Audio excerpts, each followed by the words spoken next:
If you work with generator, high voltage systems, or ATS, and you're tired of explanations that only make sense in classrooms,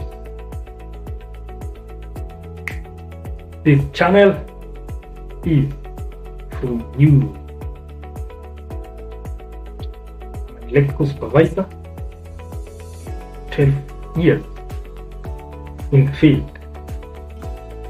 We worked on 16 megawatt power systems, diagnosed faults. Textbooks don't cover, and learned lessons you can only learn when actually things goes wrong on site. Power system explained is where I share all of it in plain language with a real example of someone who has actually been there.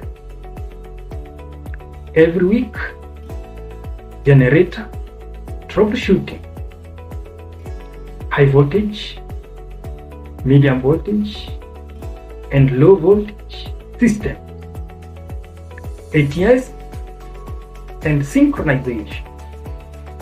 Explain the way field teaches them, not the way classroom does. If that's what you've been waiting for, subscribe. Your next video is waiting.